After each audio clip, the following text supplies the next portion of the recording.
welcome back to the Baby Fathers podcast for a brand new episode. I'm your co-host today. I go by the name of DJ Ridler. I'm from Live Links and I'm one of your hosts from the Baby Fathers podcast. On today's show, I have a special guest. He goes by the name of Dan. What's going on, my brother? You're good, yeah? Man's all tanned up and thing. Yeah, man, the weather's good right now. The weather is good. No, I hear that. But yeah, so I want to say welcome to the Baby Fathers podcast. Give thanks for having me, bro. I just want to say as well, on today's show, anything what you say, obviously is your truth and your truth only. We have to put that out there, alright? So no one can't try and run of nothing. So I want to get with your story. I know there's a lot going on in your story because it's obviously there's some things are still continuing now. So there's certain things we can't talk about. But if I do ask a question and you can't touch on it, just let man know. Definitely, definitely. So let's start with a story, man. What is your situation, or what have you? Do you know? I'm going to start from the beginning, from the very beginning. All right. How did your story even start before when it got crazy? Boy. I know you're gonna have to deepen on the archives to this. That's a good question. You've taken me back a few years on that one. So the story started when it got crazy. In all honesty, in my recognition now as well, when I allowed myself to be partial to behavior that I shouldn't have allowed myself to be partial to. That's definitely when it got crazy. Yeah. When you say allowed yourself to, how did you allow yourself to get into the situation? What are we talking about here? Domestic abuse. Okay. So I'm a survivor of domestic abuse. I was in a relationship where I suffered domestic abuse. And in the lack of acknowledgement or realization of my situation and what I'm actually being exposed to, and what I'm potentially exposing my children to by allowing myself to be treated a certain way in front of them. That's when it got crazy, because in my mind, I do know what's going on. I do know what I'm exposing my children to, and that's what's causing me conflict in another level. However, I'm hoping somewhere in this physical reality that what is going on will change, that it will get better. That's when it got crazy. Alright, so you mentioned something about you was in an abusive relationship where the abuse was happening to you. What kind of things did you witness? What was you receiving? Physical abuse, mental and emotional abuse, isolation. What kind of things was she doing to you? The first time, well, I wouldn't say the first time. One of many. One of many. But you've taken me back, so we're dealing with the children, because you spoke about the children, so I'm saying the first time that our children were exposed to this was, I don't want to say when they remember, because who knows what they remember before a certain time, but my son was 2. There was a time before that, but this was a time when, also the first time I called the police as well. So my son was between 1 and 2. I can't recall what the argument was, because that's my eldest. He's going to be 16 now. So with that, I can't recall what the argument was. When I say argument, what her position was, because I wasn't arguing. There was a discussion happening. She was angry. She was irate. She attacked me. She punched me in my face. I stepped back in shock. She grabbed my throat. I grabbed her hand in self-defense, because literally the first thing was shock, like, did that really just happen? The second thing was like, okay, just defensive mode. I just grabbed her hand off my neck, bent her hand back. she said she screamed in pain. Maybe I twisted her finger because I twisted her little finger. When I grabbed her hand, I only managed to catch her little finger, but I pulled it off. My son's there watching, so I've literally picked him up and I've gone into the bathroom and locked myself into the bathroom because I'm thinking like, this is not meant to be happening. Yeah. Like, I shouldn't be fighting in front of our child. I don't want to fight in front of our child. Do you get me? How do I deal with this? I was quite angry. So I called the police. I called also one of my friends to come and get me. When the police arrived, I'm locked in the bathroom with my child, with our child. When the police arrived, she's called her sister because she's heard me call the police and my friend. She's called her sister. When the police has arrived, she's run out of the door. I'm in the bathroom in the house. She's the first point of call. She's run out of the door and said, "Oh, he's broke my finger." So I'm coming out of the bathroom because the police are here. They've immediately moved to me and put me in handcuffs. So I've asked them, why am I being arrested when I've called you? The man's face has dropped. It's like the Caucasian officers pulled a whitey. How more white could he get? Do you get what I'm saying? But he's pulled a whitey like, huh? Like, are you aware that I called you? Yeah. So when they came up on the scene, they went to you straight away. But she ran out. She went out to them and said, "Oh, he broke my finger." Yeah. So once they've seen me, the only male on the scene, they've moved to me. Even though a male called for police support. Yeah. A man made that phone call, not a woman. Yeah. Yeah. So I immediately got arrested in making that officer realise, or that constable realise, actually they're making a mistake. They've said, "Oh, we're gonna have to arrest her too." So we've both got arrested at that point. And what happened to the kids when that happened? Well, her sister was there, luckily. Yeah. So we only had one child. Okay, my bad. No, that's fine. We only had one child at this time. So he went with his auntie, her sister, luckily. So yeah, that was that first incident that I'm going to say that our children, or first child was exposed to. And then after that happened, did it happen more often? Yes. In front of the kids, or the child? Yes. On multiple occasions, in multiple ways. Even just the abuse and demoralization of me as a father and a man in front of the children is mental and emotional abuse. Yeah. Regardless of what child it is, male or female, it's abuse to the child as well. It becomes worse when those children, a man is being demoralized in front of male children. It has an impact on them too. So every time she's attacking you and she's obviously trying to fight you and that, was you always trying to stop her from hitting you, or would you always either call the police? I stopped calling the police on that first incident. Yeah. But anyone listening to this, I would tell them to continue to call the police if that happens to them, because they are understanding that there are disparities in what abuse looks like and where it comes from, and you do have to create a record whether the police respond or not. So because I didn't create a record, 10 years later, something happens and I respond in restraining her, I'm now being pegged as a perpetrator of domestic abuse. So it happened quite consistently. Obviously it's in-house, I'm not speaking about these things, I'm just getting on. I would walk away, I'd be then demoralised for walking away.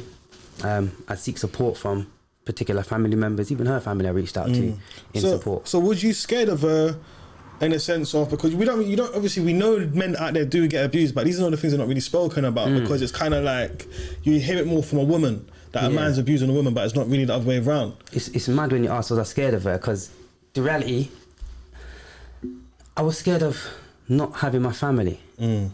Do you get what I'm saying? So you was more fighting for the family. I was fighting for the family. Yeah, I'm not scared of no one. The only being that I fear is the Most High Creator and the ancestors above us. 100. You dig? 100. So there was fear involved. I wasn't scared of her. I was scared of losing my family. Do you get what I'm saying? I intended to have children with this woman. Yeah. I intended to be a father in this house with this woman and build. Do you get what I'm saying? So let me just go back a bit. How was the relationship with you two when you first met? Like, what kind of, was it young love was it for this? Yeah. Teenager stage? It was. It was a young love. I'm 4 years older than her. she was 16. So you were 20. Yeah, 19. Yeah. 19, So still, that's young love. It's young love. We didn't have our first child till I was 25. Yeah. Do you get what I'm saying? We had a turbulent relationship in that time, but we worked on being together. And there were things that I didn't really understand myself about what a relationship really looks like. You know what I'm saying? Especially with going into family. Yeah. And how the relationship should be before we even have family. Do you dig? But no buts. However, we agreed to start a family together. That's something that we did do. So before there was kids, was there domestic violence before that? There was abuse. The violence was a fine line. There was abuse, mental, emotional.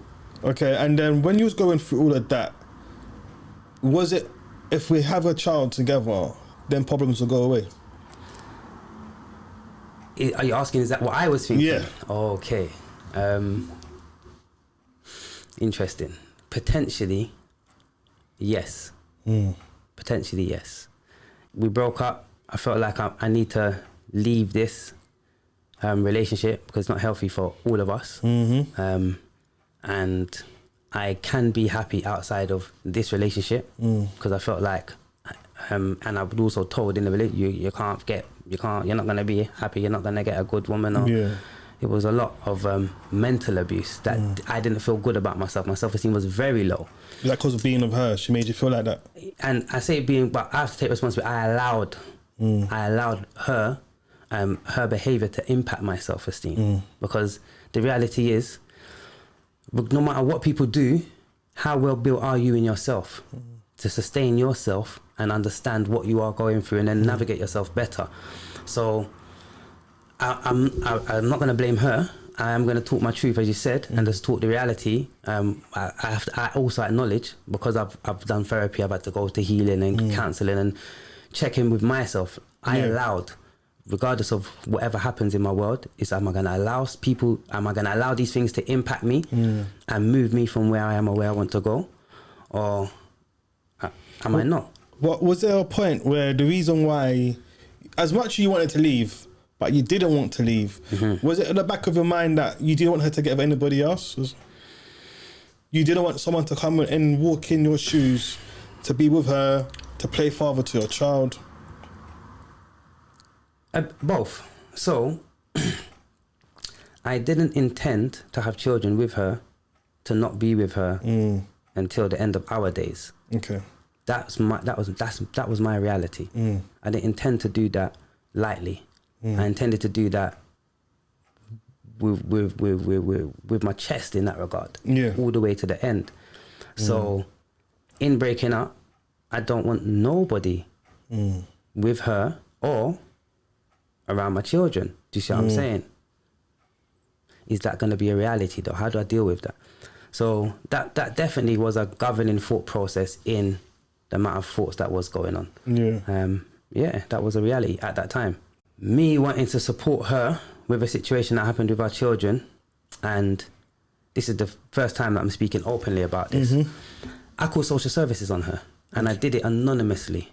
So this is why this is the first time I'm speaking about it, because this was obviously going to be a situation when I'm facing the abuse that I'm facing. This is a sensitive area for me to then take that journey, but that was part of my healing. That was part of my pickup. That was part of what do I then do to actually be impactful as a parent in my children's life. Because at the age of now 11, my eldest son was in secondary school. At the age of now 11, I put in a lot of work into my children, but when it comes to parenting with their mother, I do not feel that, and I cannot see where what I've put down can be seen in our home and in our children. So then I feel that my parenting is non-existent in this home.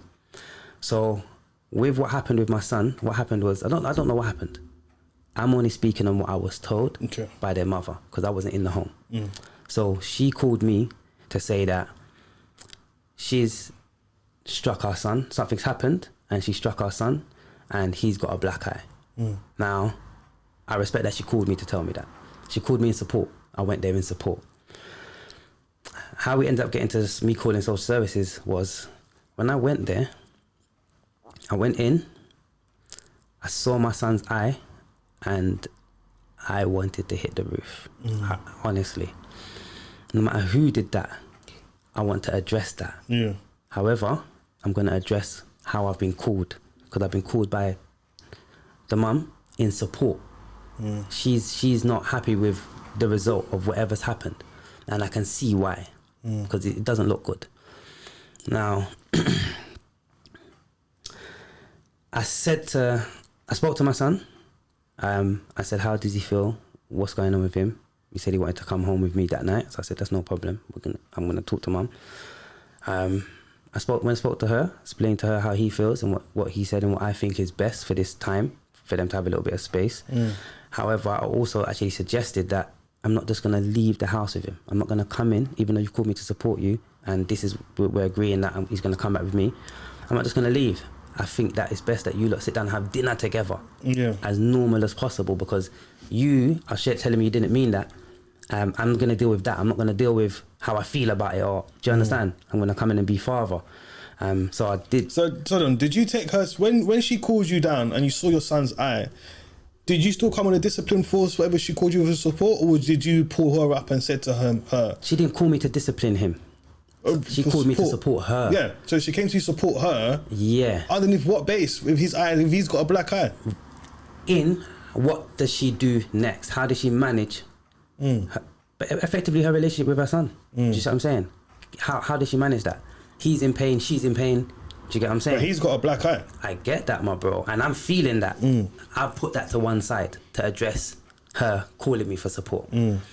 Now, in doing that, again, I don't want to kick her when she's down, so I'm not going to address how I feel about that. Or no, so basically you don't want to do it in front of the kids, but you would do that on a separate occasion. Yes, and because now's not the occasion, because I can see that she's in pain and she called me for support. Yeah.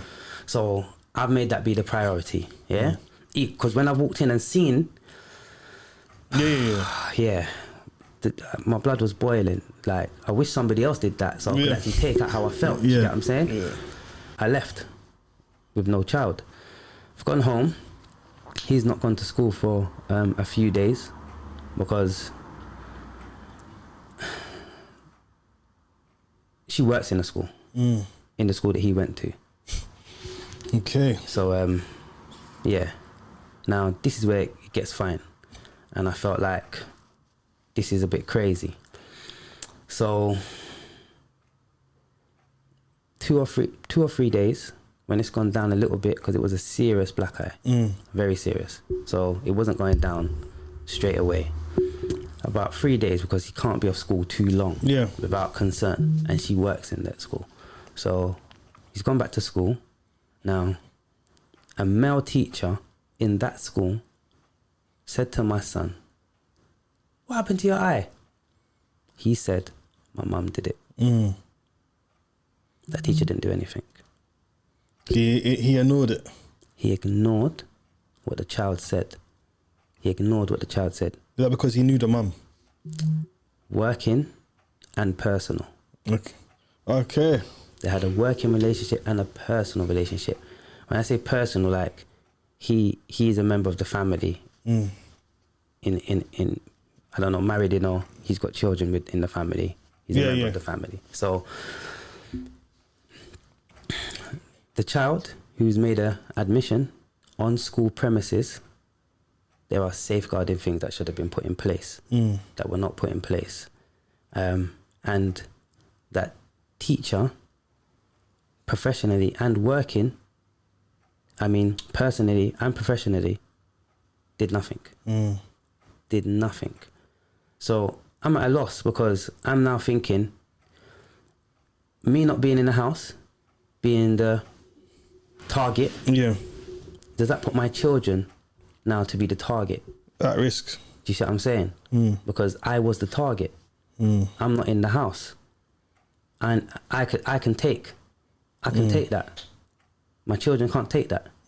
I've never ended up with a black eye. I might have a few scratches, or I've never ended up with a black eye. Was there something wrong with the mum? And that, what for her to be behaving like this, clearly she finds it hard to be dealing with. Obviously, she's not here to say how she whatever. But from what you're experiencing, you might get a contact from her to jump on the Baby Mothers podcast. So, like, seriously. And to be honest, I'm not here to slander her. Do you get what I'm saying? I'm only here to talk the truth. If she wants to do that, I welcome it. I'm not opposed. But do you think that there was, for the behaviour that she's displaying, did it seem like she just got like there's something what triggers her for her to behave like that, which she still went through her kids after when you wasn't even in the house no more?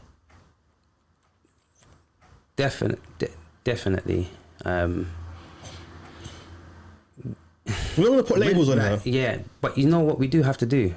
We have to be very clear with, because what we don't like is when we hear mental health, we don't like hearing what is associated with that. But the reality is it's mental well-being. Health is well-being. So I had mental health issues, depression. That's mental health. That's mental well-being. My well-being wasn't good. Even low self-esteem can predicate the lines of mental well-being. Is it good or is it not good? How healthy is your mental well-being? So in that regard, I'm not going to shy away from saying that mental well-being is questionable. There's a lot of people whose mental well-being is questionable. Do you get what I'm saying? To say that she's crazy or insane, or I'm not a doctor. I can't make those medical analyses in that regard. However, through my experiences and my understanding of mental health, some behaviour is being displayed there. Some behaviour is definitely being called into question. I would call that into question. So then, after the son obviously told the teacher he didn't do nothing. Is that the reason why you called Silver Services anonymously? Because as I was saying, I felt very powerless as a father. For how long this had been going on, I had felt very powerless. So at that time, I'd made a conscious decision in my head and in my heart that I'm going to take this step, and no matter what the result is, this is going to be actually a first step that I've taken with no advice other than what is within me that's going to make me feel happy with something that I've done for myself. The first step to building my self-esteem. Do you understand? And I did it anonymously. I didn't do it with my chest in terms of not doing it anonymously, but I did it with my chest in terms of my own self-esteem and what I need to do for myself in being a present father. Because I want to be a present father, and I would like to support and protect my children. And if that means I need to protect them from their mother, then that's what I need to do. Did you ever have problems with her not allowing you to see your kids, or have you always had access to see the kids? This is a very fine line. So because of the abusive factors and the manipulative factors, it was a very fine line. I did have issues in dealing with my children. However, I also took steps back in dealing with my children because I didn't want to be exposed to the abuse. I didn't want them to be exposed to the abuse. So I took times when I wasn't active for a few weeks or a month or so, because I'm trying to understand in my head, how do I deal with this situation and not actually expose my children to their daddy being demoralized in front of them, their daddy being cussed off every minute, or what do I do? How can I just get... Sorry to interrupt you, but do you think by her doing that, do you find that the kids would then be losing respect from you because they've seen that if mummy can treat you like that, then my dad, I can maybe then have to listen to my dad because they've seen that the mum is disrespecting you? My eldest, 100%. 100%. Yeah, and that broke my heart still, because I put a lot of time and effort into my eldest, being that he was the only child for 5 years before he had a brother and sister. So yeah, so the ways in which I'd be stopped from seeing the children previously would be just little things. I might have a family event on, we might not be together or not be having a good relationship at the time, and she'll tell me I only want to take the children to show them off. When I'm an active father. I do my thing. I take my children, like... Your oldest son, him displaying that disrespect behaviour towards you, has that had an impact on your lot's relationship? 100%. And I say 100% because we were very, very close and very, very tight.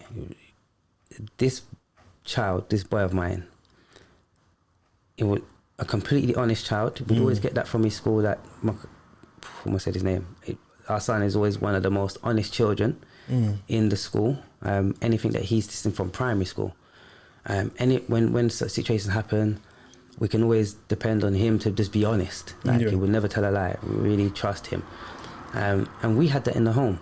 The same thing. If anything happened, like, because the discipline wasn't about putting our hands on our child. It was always about speaking with him. Like, I'm gonna speak with this child and raise him to have good communication skills. So that is very different. He still has those skills. They're in him. They're in him. They've been ingrained in him in that regard, but they've also been lost in how he uses them. Yeah. You see what I'm saying? Especially how he uses them with me. Yeah. Sorry. So,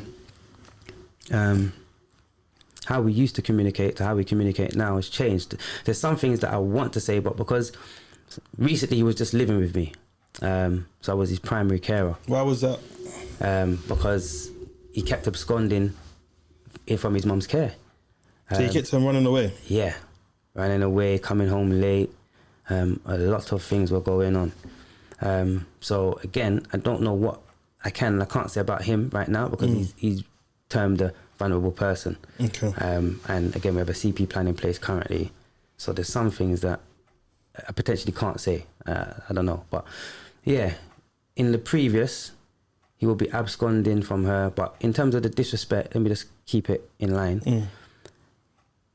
He would be saying to things like, he knows he can now get away with certain things. He can say to his mum, I don't want to go with dad. I don't want to go to dad's house. And I could be in the house. Like, he might go into the other room and say something to his mum while I'm talking to him about what we're going to do. And then she will come out and say, oh, child said this, child one said this. Why are you telling me what child one said? Yeah. Why are you not even supporting what I'm saying as the parent? Do you see what I'm saying? So then he's saying...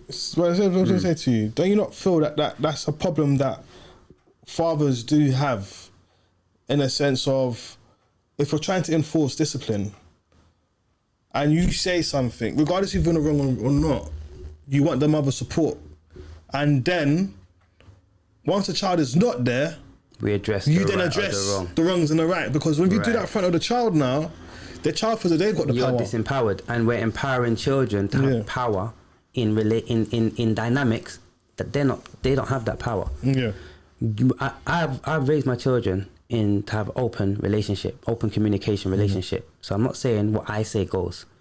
That's not how what I do goes. I believe in living by example. 100. So when what I say goes, we always end up 9 times out of 10 having rebellious children because they look at you and say, but you're not doing what you're telling me to do. With my children, they're going to see me doing what I'm telling them to do. Yeah. So what I do goes, not what I say. And I always tell them that you can pull me up. I might not always be right. So we'll have very good communication in that regard. Dad, I didn't like the way you did that. Or tell me. It doesn't mean I'm going to tell you if I'm your dad, so what? Yeah. But when dad speaks... Dad speaks. Yeah. And when mum speaks. And that means dad supports mum speak and mum supports dad speak. Because there was a time when that conversation is dad spoke or mum spoke, and whether I like it or not, that's what it is. That's what it is. Yeah. And we deal with that later on. So the children respect that dynamic. So even though I'm not with my children's mother, she can tell me anything about what those children have done in disrespect to her. Is dad speak. Yeah. Because mum spoke. Do you get what I'm saying? No, I fully no matter how I feel about whatever we've gone through, my children, our children know, and I've even asked my son as late a few weeks ago, do you think your dad would expect you or like you to speak to your mum like that? Yeah. He said no. So I said, think about that. Yeah. Because if it happens again, it's going to be a situation. It's a situation. Yeah. It might not be a discussion, son. Yeah. So I'm going to ask you about your son. Because you mentioned about him disappearing and not coming home to whatever hours he felt like it was time to come in at home. Why was he seem to be rebelling?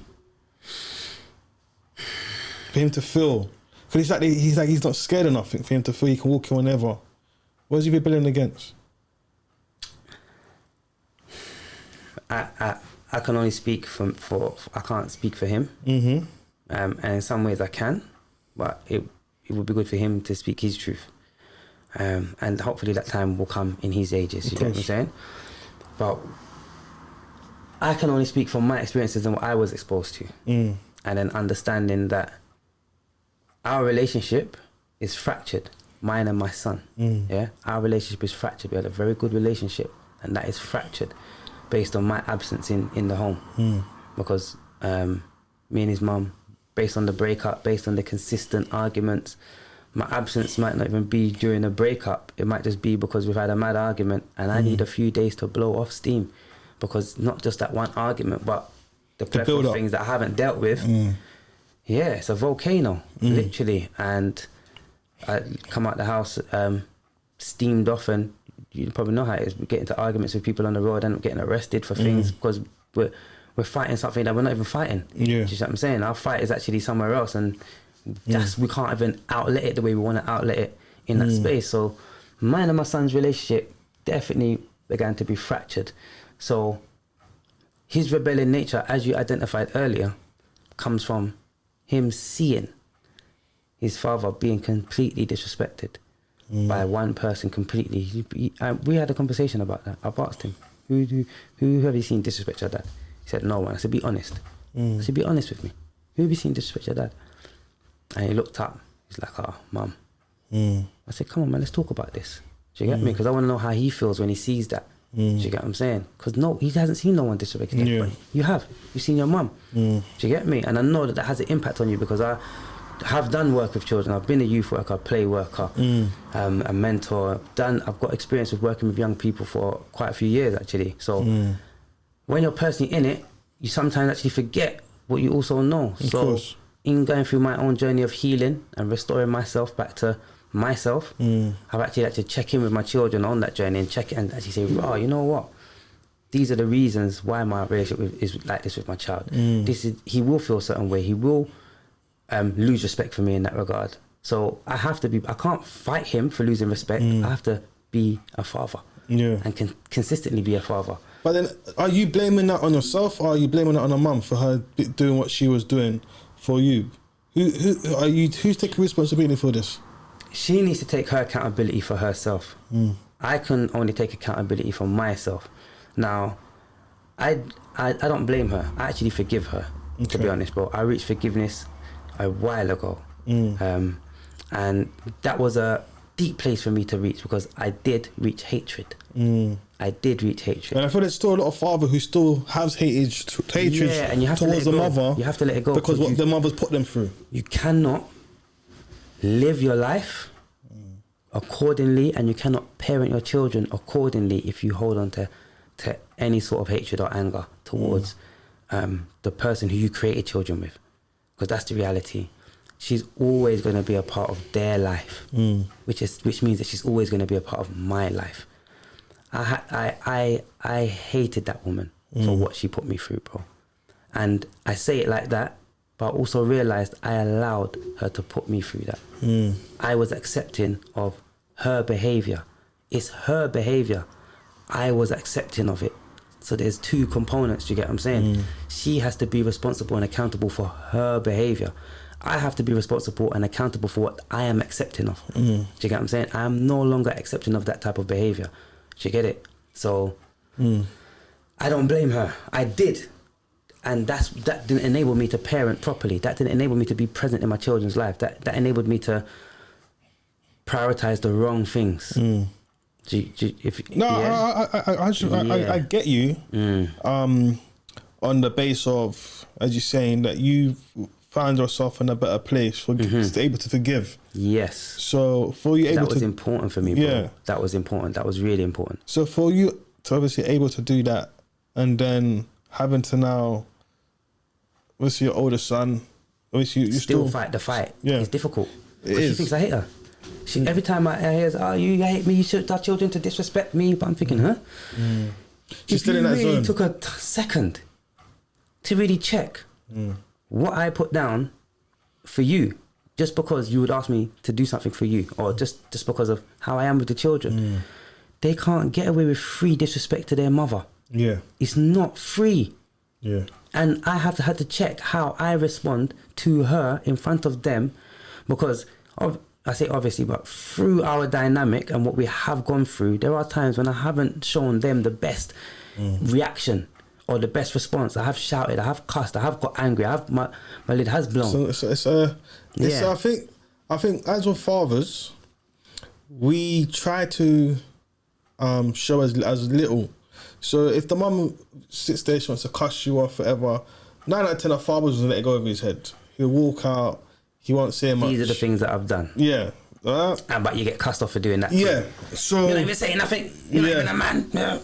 But I feel that the reason why I can't talk for the fathers, but I say for most fathers, by us not saying nothing, for one, as you're saying, if the dad then retaliates back to the mum, we know women are always going to argue with you. You're not going to win the argument, so it's pointless. You're not winning an argument. It's pointless because she's always going to find once you say she's gonna cuss. You got to find, and you're going to have a foundation to show the truth. Like that's what happened, innit? And unless they receive that, your dance is done. Thank you. Unless they receive that what you've said, that fire and ammunition, that first breath of assertiveness. Yeah. If they don't receive that, your dance is done, because we're going to end up in an argument. We're not winning the argument. So that's what I'm saying. So it's a pointless thing of men arguing, because they said you're never going to win the argument. So if a father's going to walk out and say, you know, I ain't got time for this, and he's going to go back his business, it's then, is it making a father look weak because the dad didn't stand up to the mum? Or is it fine for the dad to be able to walk out of the argument because he doesn't want to get drawn into the argument? What I've learned, and what I definitely understand now, is everyone needs to understand the situation that they're in. And you need to understand why you're in it, what you're in it for, what is it doing for you. Enough of us don't realise that we're actually in abusive relationships. A lot of people. Yeah, a lot of us, because we don't know what actually abusive relationship is. So even just going through the work, I will determine this one thing. Like, I was asked a question by one counsellor that I was doing some work with about anger, and to determine what anger is. So what does anger look or feel like? So I said, anger looks like hot, like it looks like pressure, it looks like maybe even cold, sweating. Do you get me? Because you might bust out in a sweat when you're hot, you're angry. And past there, I stopped. And she says, is there anything else? And I thought about it, and I had to think outside of those three things, what anger looks like. Everything I said was actually abuse. Everything I said was actually abuse. It's not anger. Shouting, swearing, hitting. There's so many things that we believe is our anger, and we're allowed to behave like that because we're angry. That's abusive behavior. So people need to understand what situation they're in. Am I in an abusive relationship? If so, why am I still in this relationship? What do I want out of this relationship? And what is it doing for me? Do you see what I'm saying? And the relationship, is this relationship meant to build me, or is it bringing me down? People need to understand those things. And I think as well, people have to understand that, kind of touching on what you're saying, that if you're in a relationship and the person makes you feel like shit, you don't want to do nothing, all you want to do is stay in bed all day, then these are the things you need to kind of check out, because what you're now doing, you're kind of demoting yourself. You're not able to find like people stop going work, they stop doing things. And you're depressed. Yeah. You've demoted yourself. You've allowed yourself to be demoted by somebody else's actions. Do you see what I'm saying? Yeah. And you're dropping yourself out further. So this is why I say, like, it's so easy to just, again, it's not a man being weak, walking out. It's a man actually seeking to preserve the situation. I would say, as we've identified, we're not winning the argument. So if I cannot talk to you, then to preserve this situation, which is our family, our relationship, whatever it is, my volcano that's building up, that might actually make me actually physically do something, because it's not like, and I'm not saying again that I agree with domestic abuse, none at all, but we have to understand why people might actually walk out. We don't know what's going on inside that person. Do you understand? It might not be just to preserve the situation, but it could be to preserve it on a greater level, because they could be actually built up to the point where they actually just want to lash out. See, if just touching on what you're saying, because I'm a person, I don't like people shouting because it's like a trigger. So you see, like, if we're talking, I wouldn't argue with you. It would be, okay, what's your problem? Then you're going to say your problem. I'm going to listen. But when I'm going to talk to you now, you need to listen. So if you don't listen, and when I'm talking now, you're talking over me, what's going on here? Brother, me and you can get on like a house on fire. Yeah? And that applies to when we're talking with men, with women, with children. I teach my children the same thing. Yeah, I understand we can have flowing conversations, but you see, when there's an issue, we need to speak one at a time. So we can understand one at a time. Do you understand? Because when you speak, I might not even get to say what my issue is until I actually understand what your issue is. So we might have a go back and forth based on just what you've said first. Now you have to remember, you don't have to agree, but I hear you. Do you see what I'm saying? So once I understand, okay, cool. Now I can table my thing. Do you understand? Okay, do we agree? Do we not? But at least we have understanding. And that's something that's quite hard in communication, because a lot of us, we don't know how to have healthy communication. That goes on both sides of the fence. So we are geared in society to win conversations. We're geared to win a conversation. It's my way. I'm right. And that's where a lot of the conflict comes as well, in the lack of understanding that actually we don't have to agree, but do you understand?